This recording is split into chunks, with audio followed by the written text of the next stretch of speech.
Información precisa, completa, veraz, objetiva e independiente. Directo a tu pantalla. Voz de América en RCR 750.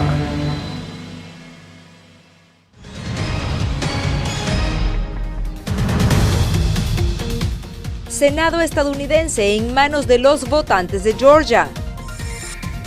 Muertes por coronavirus en Estados Unidos alcanzan picos históricos. Nicaragüenses viven a ciegas de la pandemia de coronavirus. La crisis que se robó la Navidad de los venezolanos.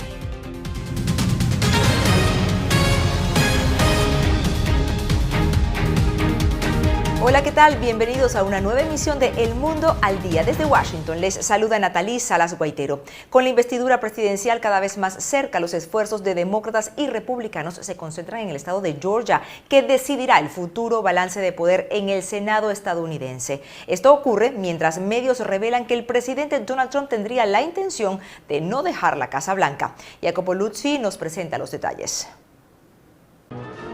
Será una inauguración presidencial muy diferente que lo regular. El equipo de transición del presidente electo Biden ha invitado a que la gente no viaje a Washington D.C. para el 20 de enero y evite agrupamientos en todo el país para no difundir el coronavirus. Un evento sin muchas celebraciones y muy participación. I, Joseph Robinette Biden Jr., do solemnly swear. Entre tanto, todos los ojos de la política estadounidense están enfocados en Georgia, donde 4 candidatos se disputan 2 escaños del Senado. Tanto es la atención que el vicepresidente Mike Pence viajará a ese estado y ambos, Biden y Trump, se espera que participen en eventos antes del 5 de enero para favorecer a sus propios candidatos. Esto mientras Biden dijo, hablando de su nueva nominación como secretario de Transporte, que Pete Buttigieg jugará un papel importante en los planes de su administración para poner a la nación de nuevo en pie después de la pandemia. Viajar, en mi opinión, es sinónimo de crecimiento, de aventura, incluso de amor. Mientras el Congreso está cerca de aprobar un nuevo paquete de estímulo económico de $900 mil millones. Esto ayudaría a la población afectada por el COVID-19 y la crisis económica. Pero queda una sombra en el medio de todo esto. CNN afirma tener información sobre que Trump ha dicho a algunos asesores que se negará a salir de la Casa Blanca el día de la investidura.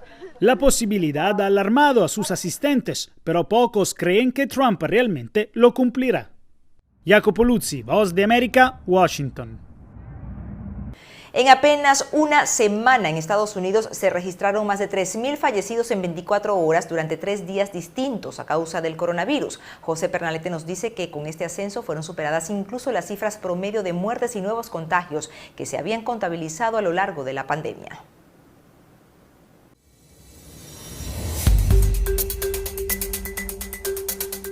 Los promedios de nuevos contagios y muertes recientes por coronavirus en Estados Unidos fueron superados durante la última contabilización. Según la Universidad Johns Hopkins, en la nación este miércoles se detectaron 247.403 infectados y 3.656 fallecidos por COVID-19. Este incremento impacta con mayor incidencia en el estado de California, donde el promedio de muertes diarias es de 163, superando casi 4 veces la tasa del mes anterior. De hecho, se habilitaron morgues masivas adicionales para atender esta emergencia de salud pública. Hemos ordenado 60 unidades de almacenamiento refrigerado de 53 pies que actualmente se encuentran disponibles en condados y hospitales.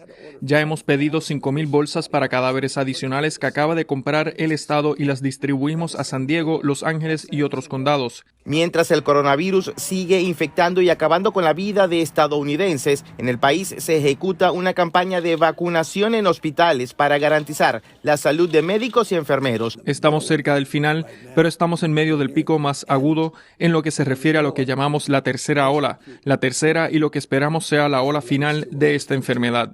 Este jueves se espera que la Junta Evaluadora de la FDA apruebe el uso de emergencia de la vacuna de la farmacéutica Moderna. De ser autorizada esta fórmula, en las siguientes 24 o 48 horas se ejecutará la distribución de las dosis en el país. José Pernalete, Voz de América, Miami. Mientras demócratas y republicanos continúan negociando un nuevo paquete de estímulo económico en el Congreso de Estados Unidos, aumentan los indicios de una desaceleración de la recuperación económica del país que se encuentra en recesión debido a la pandemia de COVID-19. Arnaldo Rojas nos presenta el siguiente informe. Por segunda semana consecutiva aumentaron las nuevas solicitudes de beneficio por desempleo en Estados Unidos, una nueva señal de que el acelerado incremento de los contagios de COVID-19 en el país sigue debilitando la economía. Cerca de 900,000 estadounidenses solicitaron ayuda por desempleo por primera vez la semana pasada, informó este jueves el Departamento del Trabajo. En general se estima que 20 millones de estadounidenses siguen sin poder trabajar después de ser despedidos desde el inicio de la pandemia en marzo pasado.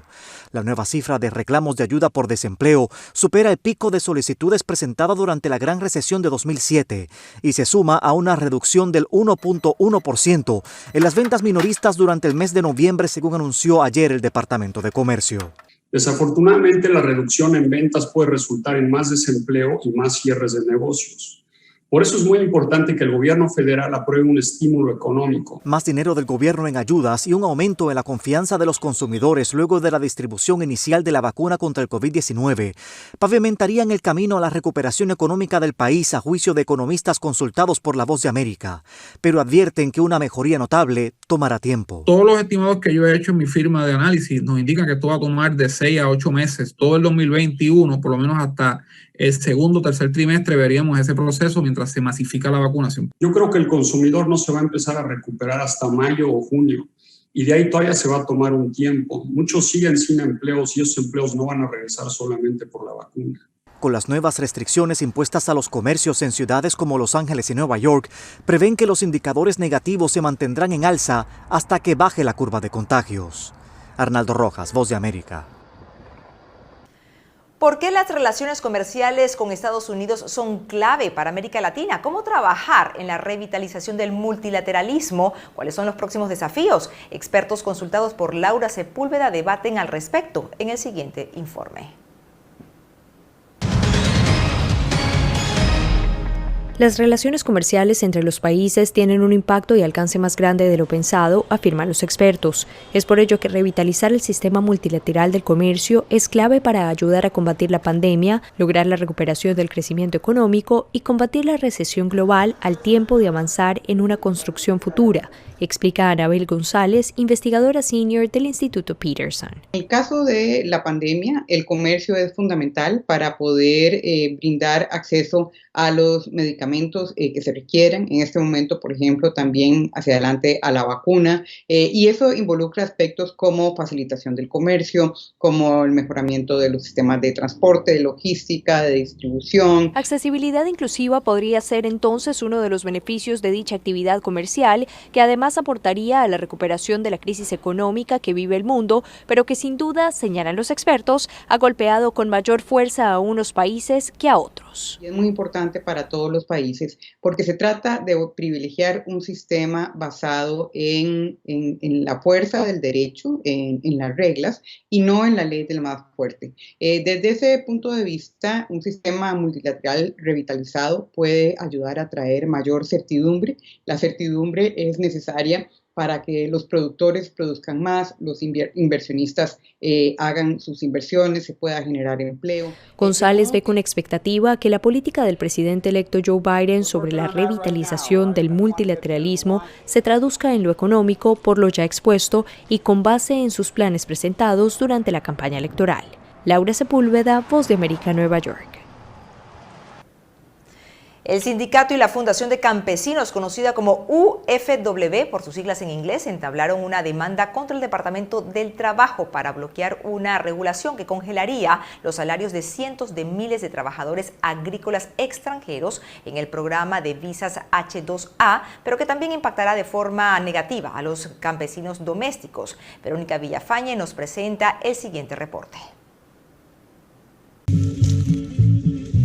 Campesinos que laboran largas horas bajo condiciones adversas están entre los peores pagados de Estados Unidos. Los trabajadores agrícolas de nuestro país no ganan lo suficiente para mantenerse, para muchas veces poner en sus mesas la comida que ellos cosechan día con día. Teresa Romero, presidenta del Sindicato de Campesinos, señala que durante la pandemia el gobierno los clasificó como trabajadores esenciales en una industria que sufre de escasez de mano de obra y en la cual productores agrícolas usan el programa de visas H-2A para atraer a extranjeros que trabajen temporalmente en los campos.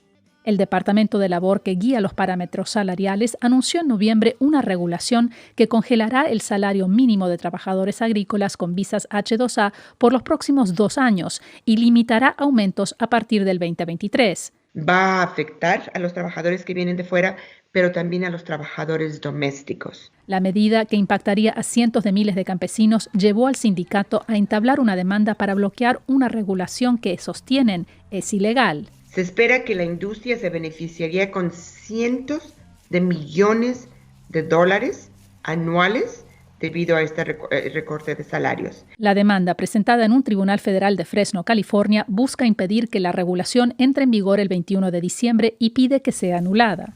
El Departamento de Justicia no respondió a pedidos de La Voz de América para comentar sobre la demanda, a la cual se adhirió la Procuraduría de California. Y no es justo que los obreros que trabajan tan duro no reciban el pago merecido, y por eso tomamos esta acción en apoyar una demanda en las Cortes. Verónica Villafañe, Voz de América, Los Ángeles. Y seguimos con más información. Cuando gran parte del mundo entra en un periodo de fiestas y tradiciones típicas de la época, en Venezuela los trabajadores del sector público y los jubilados afirman que la crisis se las han robado. Álvaro Algarra nos tiene los detalles de esta información.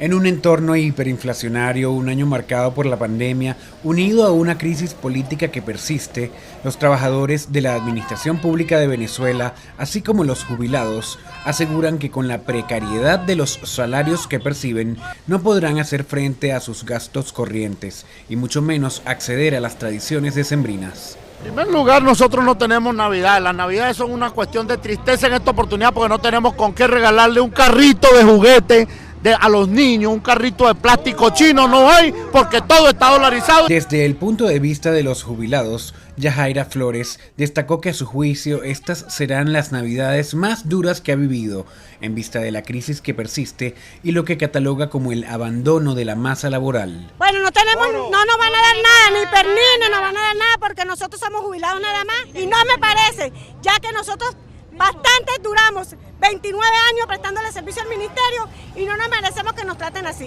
Para contrarrestar la situación, el presidente en disputa del país, Nicolás Maduro, puso en marcha este mes el denominado Bono Navidades Felices y Seguras, el cual es de $4 adicionales aproximadamente, así como el plan Pernil, el cual indicó beneficiará a 6 millones de trabajadores y jubilados con un pernil de cerdo. Álvaro Algarra, Voz de América, Caracas. La pandemia por la COVID-19 debe servir para sentar las bases que permitan combatir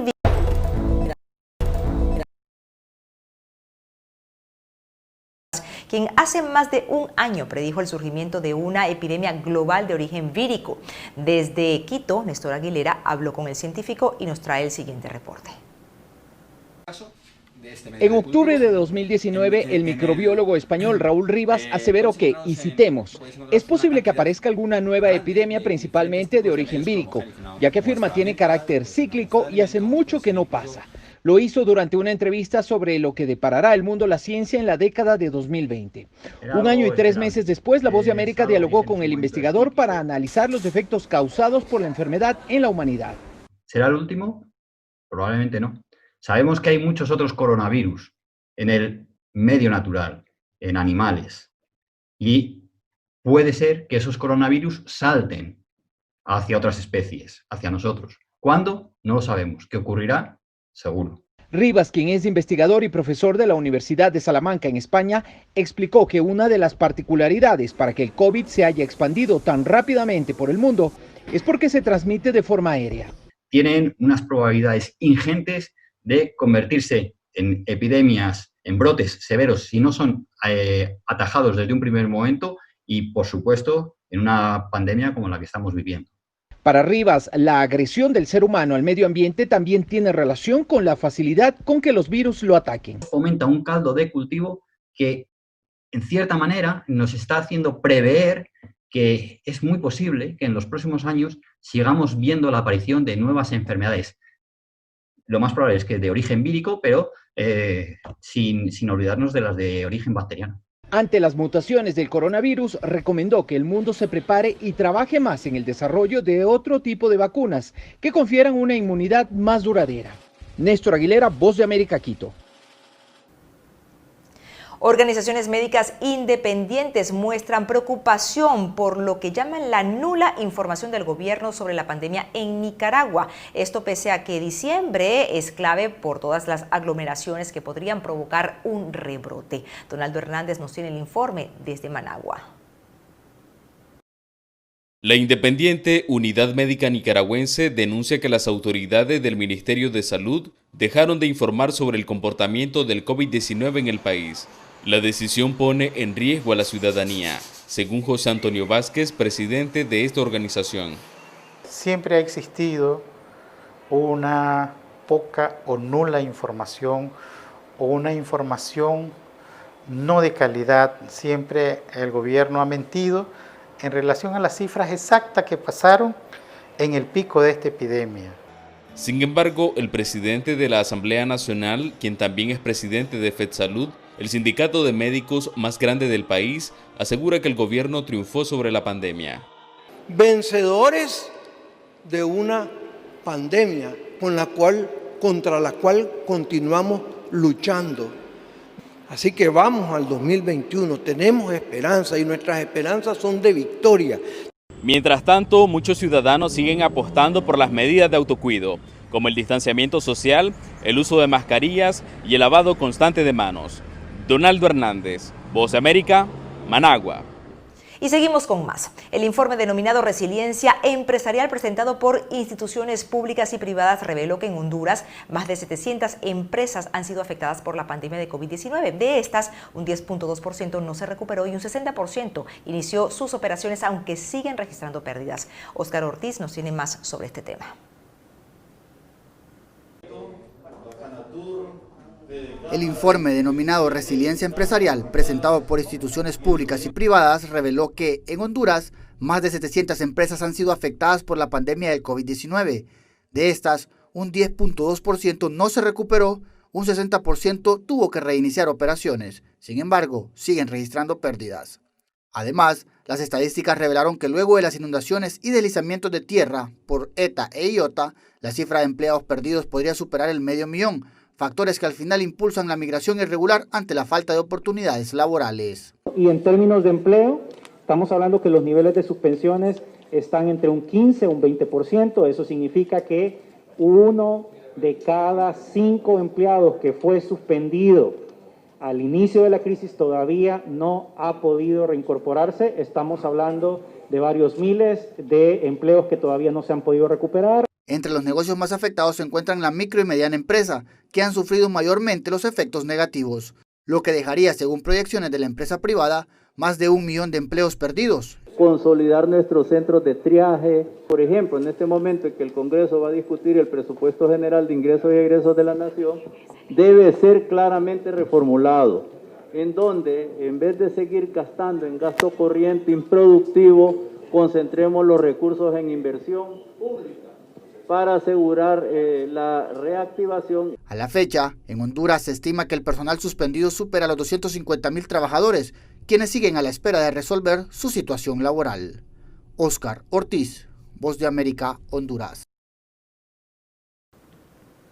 El teletrabajo llegó para quedarse en las compañías empresariales de América Latina, así lo indica un nuevo estudio. Jair Díaz nos relata que la pandemia de COVID-19 facilitó la implementación del trabajo remoto y derrumbó los mitos y las preocupaciones que habían alrededor de esta modalidad.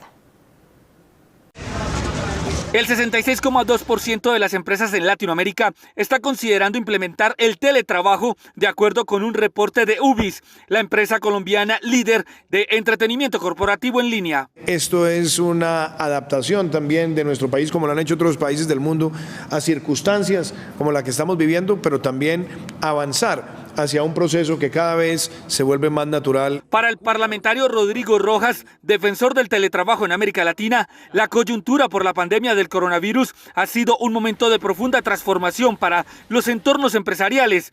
Estos enmarcan también las nuevas formas de trabajar a las que nos hemos tenido que acoplar. Lo que hemos visto, de acuerdo con las denuncias de miles de trabajadores, es que los empleadores han transgredido los límites entre el horario laboral y el horario de descanso. Según el ministro de Trabajo de Colombia, Ángel Custodio Cabrera, el teletrabajo llegó para quedarse. Por esto, se radicó un proyecto de ley que busca que los empleadores subsidien la conectividad de Internet del empleado para que pueda desempeñar sus actividades. El subsidio de conectividad queda totalmente legislado. El subsidio de transporte se cambia al concepto de conectividad.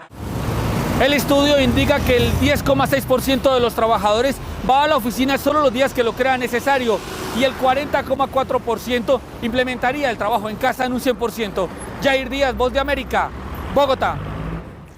El Departamento de Defensa de Estados Unidos, a través de la Agencia a cargo del Desarrollo de Tecnologías Emergentes, tiene en la mira un nuevo repelente de mosquitos que ayudaría a la reducción de la transmisión de enfermedades como el dengue, la malaria y el Zika. Alonso Castillo conversó con expertos sobre esta investigación y nos explica. El programa Revector otorgó un contrato de $15 millones a científicos y a diversas compañías de biotecnología y dermatología para proteger a militares estadounidenses que pasan temporadas en regiones en las que los mosquitos transmiten enfermedades como la malaria, el Zika y la fiebre amarilla. Reducirá los olores atractivos que los humanos presentan a los mosquitos y también producirá olores repelentes que mantendrían a los mosquitos alejados de nosotros. Nos dijo el biólogo Matthew DeGennaro, investigador en el proyecto y experto en el comportamiento genético para entender cómo es que los mosquitos encuentran a las personas y qué genes en ellos son necesarios para dar con quienes reciben las picaduras. Reducir nuestro olor y producir moléculas repelentes, y esto nos permite crear un repelente de larga duración. Bloquear las señales químicas humanas que atraen a los mosquitos podría beneficiar la salud en el mundo, una de las prioridades de la agencia DARPA. Se han adaptado a nuestro olor y usan ese olor para encontrarnos. Los repelentes actuales funcionan un par de horas, por lo que otro de los objetivos es extender la duración de protección, nos dijo el académico de la Universidad Internacional de la Florida. Digamos que estás viajando o debes quedarte un par de meses en regiones en donde tienen esas enfermedades. En Latinoamérica, según la Organización Panamericana de la Salud, se registró en el 2019 la mayor cantidad de casos de dengue en la historia. Datos revelan que anualmente las enfermedades transmitidas por mosquitos como malaria y Zika dejan más de 1 millón de muertos alrededor del mundo. Alonso Castillo, Voz de América, Miami. Y nos despedimos de esta emisión de El Mundo al Día con imágenes de los nuevos complejos de esquí en China. Impulsada por los Juegos Olímpicos de Invierno, una nueva generación demanda la construcción de más centros de deportes de nieve, pero en instalaciones cubiertas para tener acceso a ellos durante todo el año. Las cifras de nuevas construcciones se han disparado casi 4 veces ante la creciente demanda, en su mayoría de jóvenes. Les informó Natalie Salas Guaitero. Radio Caracas Radio presentó Voz de América.